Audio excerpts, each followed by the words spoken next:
আজ আপনাদের যে ভিডিওটি দেখাতে চলেছি এটি হলো একটি খুবই গুরুত্বপূর্ণ ভিডিও। কারণ অনেকেই আপনার বিন করতে গেলে চেয়ারের পায়ে বিন করতে গেলে ঢাল করা লাগে, কিন্তু এই ঢালটি করতে পারে না। আর তার জন্য এই ভিডিওটা দেখানো, কারণ রাউডারে যদি আপনি ঢাল করে করতে চান আপনার কোনোভাবেই সম্ভব না। আপনি যদি এইভাবে একটি বিট বানিয়ে ঢাল দিয়ে আপনি যদি পুরোটি করতে পারেন এইভাবে, যেভাবে আপনার ভিডিওটি দেখানো আছে ঠিক এইভাবে, তাইলে আপনার একবারে চেয়ারের ফুটোটি ঢাল হয়ে যাবে এবং চেয়ারটি গাঁথার জন্য আপনার খুবই কষ্ট কম হবে।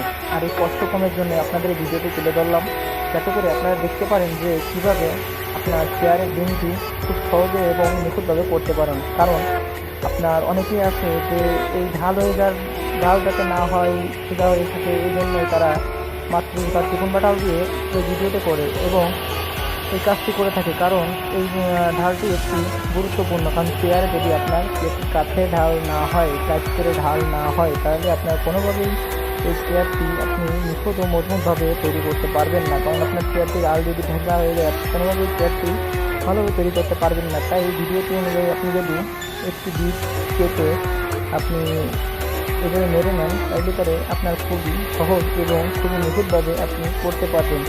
তাই ভিডিওটি পুরোভাবে দেখুন এবং বুঝতে পারবেন যে আপনার চেয়ারের ঢালটি, ফুটোর ঢালটি আপনি কীভাবে করতে পেরেছেন। আর আমার চ্যানেলে আমি প্রতিনিয়ত নতুন কিছু না কিছু নতুন কাজের ভিডিও দিয়ে থাকি, যে কারণে আপনারা নতুন ভিডিও পেতে আমার চ্যানেলটি সাবস্ক্রাইব করবেন এবং লাইক কমেন্ট করে আমার চ্যানেলটিতে পাশে থাকবেন। এবং প্রত্যেকটি ভিডিও খুবই গুরুত্বপূর্ণ, যা আপনাদের প্রতিনিয়তই দেখানোর চেষ্টা করি।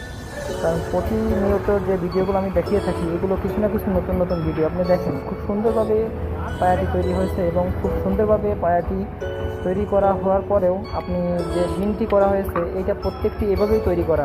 কারণ আমার যে মিস্ত্রি কোনোভাবে এই কৌশলটি জানতো না, এটি তাকেও শিখিয়ে দেওয়া হয়েছে। আপনাদের জন্য এই ভিডিওটি তৈরি করা হলো, যাতে করে আপনাদের কাজে প্রয়োজনে লাগে, আপনি ডালটি আপনার মতো করে নেবেন কতটুকু লাগবে।